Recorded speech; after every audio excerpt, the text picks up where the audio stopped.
My name is Mr. Donato, and you are watching Donato Teach. Today we're going to talk about rounding. Today's lesson is going to be rounding to the nearest 10 and to the nearest 100. So, first, before we get into rounding, like anything else, any other subject, any other topic, any other teak, there's usually a vocabulary section that's for that particular subject. So, this section is no different. There's a vocabulary section that we all need to know, some words that's going to help us to really be good in rounding to the nearest 10 and to the nearest 100. So our vocabulary words are this: about, of course, round, estimate, and approximate. Now, these words are used in word problems when talking about rounding to the nearest 10, the nearest 100, or just rounding in general. So, one of these words is usually found in the question part of a word problem.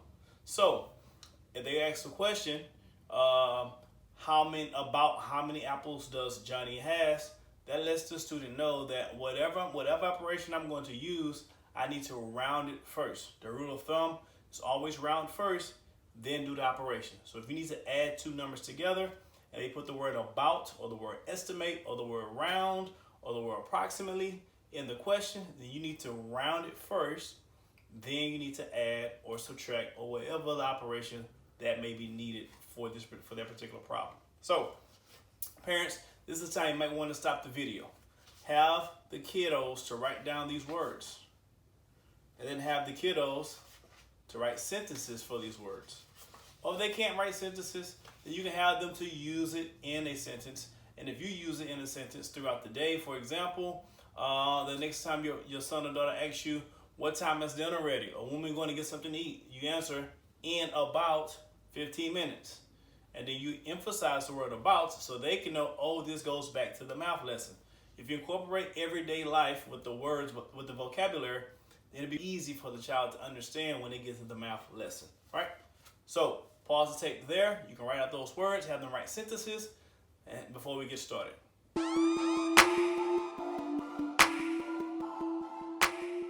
Cool. All right, we're back. So now we're about to round to the nearest 10. Well, rounding to the nearest 10 simply means that I'm going to pick the closest number based on numbers that are counted by 10. So here I have a list of numbers. I've started a list of counting by tens. Start with zeros, the first number. 10, 20, 30, 40, 50, 60, 70, 80, 90, 100. Now, if your kiddo's young, say second grade, first grade, a lot of times they think 100 is the very last number. This will be another good time to stop the tape as a learning lesson or a teaching moment for you as parents to find out how much information your child knows. Ask them, if I'm skip counting by tens, what number comes after 100, right? And have them to count as far as you want them to go or as far as they can count. It's important for them to know where numbers are and what comes after numbers after 100, okay? So after 100, so at this time you can pause if you need to, so you can go over that. Cool. Feel free to pause the video at any point in time in order to help to give a parameter for yourself and for your child what the expectation may be. This will help you to figure out as we're going over the lessons where they may need additional assistance. So after 100, obviously there's more numbers. You can keep going 110, 120, 130, 140, 150, 160, 170, 180, 190, 200, so on and so forth. It just keeps going. All right, so now that we have our numbers, I think we're ready to round. Okay, so let's do an example problem that we're going to use to round. So here's our first one we're going to try. The number 58, okay? We're going to round 58 to the nearest tens. So put the number 58 here. And here on this side, notice I have a blank sheet here and a blank sheet there. I'm going to just simply draw my line. I'm going to draw a blank line, a line here underneath, because I want to know what these numbers are going to be. So now, kids, since we're rounding to the nearest 10, it's important to know that only these numbers are going to be the choices that we have to choose from. The number 23 is not up here, so I can't have 23 as an answer. The number 57 isn't up here, so I can have 57 as an answer. Only the numbers that we're counting by tens are our options.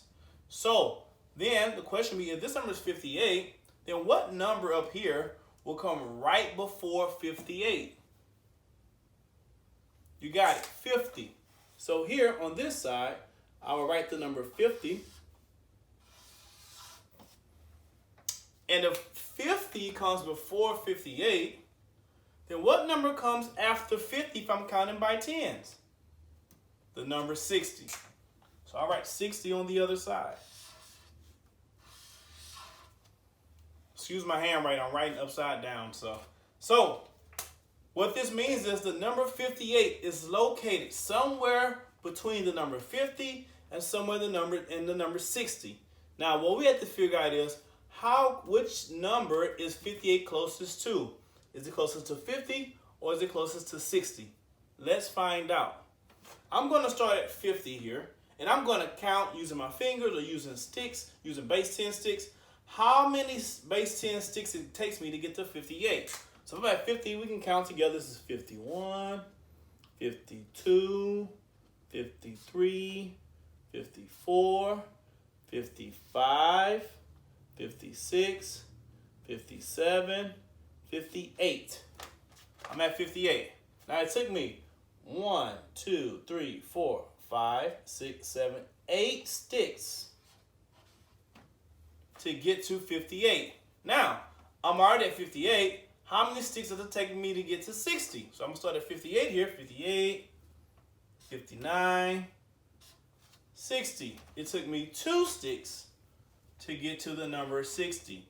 So if it takes me 8 sticks to get to 50 from 58, if it takes me 2 sticks to get to 60 from 58, which number is 58 closest to? Perfect.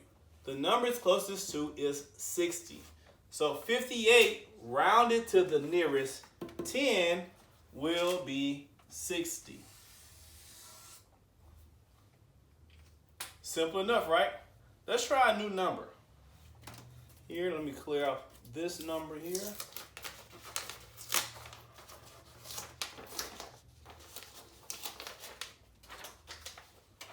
Let's try another number. Let's try the number 63. Now, parents, as the numbers get bigger, these are still 2-digit numbers. Once you get to 3-digit numbers, you may notice that your child may get a little bit confused. If they're getting confused when you get with bigger numbers, chances are they're having a problem with their place value. So at that point, you would stop the lesson, and then you'll go place value with your child so they can understand place value, because we're rounding to the nearest tens, so we're always looking in the tens place. This number is 63. The number 6 and the number 3 is what we're looking at, right? But the number 3 is in the ones place, and the number 6 is in the tens place. So that's what we need to know when we're looking at our place value around to the nearest 10. This becomes very important once we get to bigger numbers. You're going to see that in just a moment. All right, so same rule goes. We have 63 now. I have a blank sheet here and a blank sheet here. Let me draw my lines. And as you're doing it at home, you just put the number in the middle. Then you draw your lines on each side. So I have 63. I need to look for 63. What number comes before I get to 63? I want the closest number I can get before I get to 63. That number should be 60. So here on this side, I'm going to write the number 60. 60, 63. Now, if this number is 60, then what number, if I'm counting by tens, will come after the number 60? You guessed it correct. The number is 70. So on this side, I'm going to write the number 70. So what I'm saying is the number 63 is located somewhere in between the number 60, after the number 60, and before the number 70. But which number is closest to 63? Let's find out. We're going to start here with 63. Start the number 60. You can either count backwards from 63 back to 60, or you can start at 60 and count up to 63. Either way is fine. So I'm going to start with 63. I'm going to count backwards this time to 60. So this is 63. Let's count backwards. 62, 61, 60. Or if I count it forward, this would be 60, 61, 62, 63. It took me 3 sticks or 3 base 10s, ones, to get to 60. Well, actually, these are base 10. These we consider 10. We just call them sticks. I don't want to confuse anyone. It took me 3 sticks or 3 marks to get to 60. Now, how many marks would it take me to get to 70 if I'm at 63? So let's count. 63, 64, 65, 66, 67, 68, 69, 70. Now I made it to 70. It took 5, 6, 7 marks to get to 70. Here for 60, it only took 3 marks. So, which number is 63 closest to? Is it closest to 70 with 7 marks away? Or is it closest to 60 with 3 marks away? The answer should be 60. It is 3 marks away. It's closer than it is to 70. 70 is 7 marks away. So here, 63 is rounded to the nearest 10 will be 60. Let's try one more with a bigger number.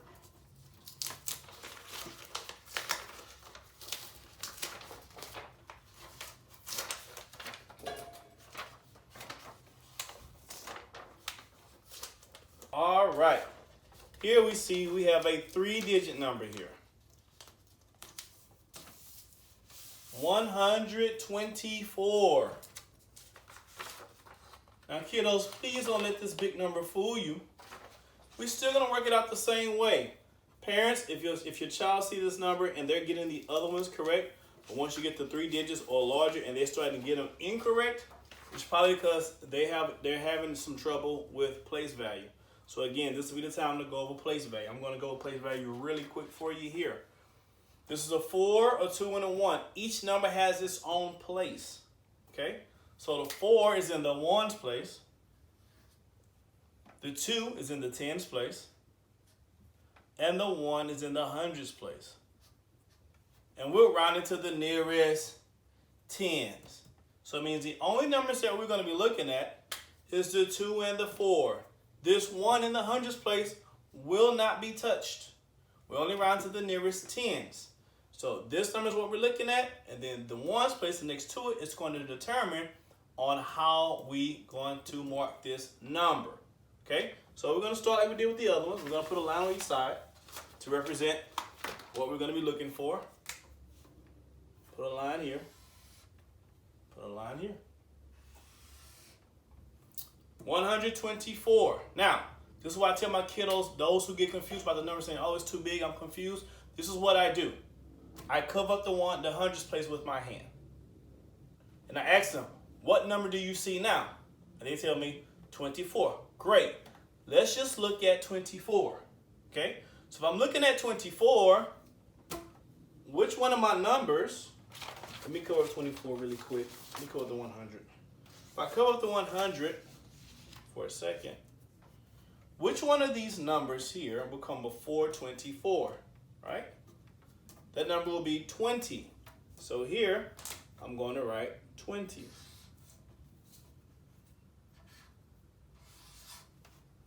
Now, which number, if this is 20 here, what comes after 20 if I'm counting by 10s? The next number will be 30. So here I'm going to write the number 30. Okay, so now it's the same as always. Now I'm going to do my jumps or count my markers and see how many marks does it take me to get from 20 to 24. Let's see. I'm at 20. This is 1 mark, 21, 22, 23, 24. It took me 4 marks to get from 20 to 24. Now, to get from 24 to 30, let's count and see. I'm at 24. This would be 25, 26, 27, 28, 29, 30. It took me 6 marks to get from 24 to 30. So, the number 24 is closest to which number?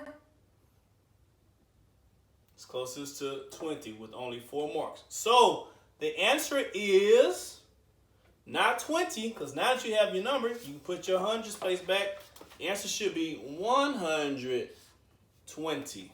And that number here was 130. So if your students, if your kiddos having a problem with the numbers, the hundreds place, or even the number in the thousands place, whatever it may be, cover those numbers up and only focus on the numbers that they're going to be needing to work the problem out. And once they get that correct, once they understand how that works, then when you add the numbers here, the hundreds place back or the thousands place, it wouldn't be a problem. So 124 rounded to the nearest 10 is closest to 120. Parents, try this at home. Give your child a sheet of paper or something to write with, and some paper as well. Give them numbers, right? Blank lines on each side, the left and right side. And then you give them a number here and have them round to the nearest 10. Give them a big number if they're really good at. Give them a number in the thousands, even a number in the 10,000s. Because what you do and what you're rounding to, what you're focusing on, the tens and ones place, will not change. Round to the nearest 10. Try it at home. If your child is super GT, try this. Give them a number. Give them 2 numbers. Have them to round each number and then do a operation, whether they're adding the numbers together or whether they're subtracting numbers together. Or give them 2 numbers or give them a number, have them round it to the nearest 10, and then have them multiply by another number, okay? Do some of those problems, and that would really help them to really understand and elevate their game as far as round to the nearest 10. If your child needs a little more assistance, the first thing we want to do, we want to go back over to our number line, make sure they understand where the numbers are placed and where they are. And then you want to focus on just counting, okay? We want to focus on just counting the markers. How many marks away from here? How many marks away from there? Once they understand where the numbers are and where these numbers fall in between, so if this is 10, this is 20, they have to know that 11 through 19 falls here. If this is 40, this is 50, that means the numbers 41 through 49 can fall here. Once they understand that, they will understand round to nearest 10, and this will be no problem. Till next time, I'm Mr. Donato with Donato Teach.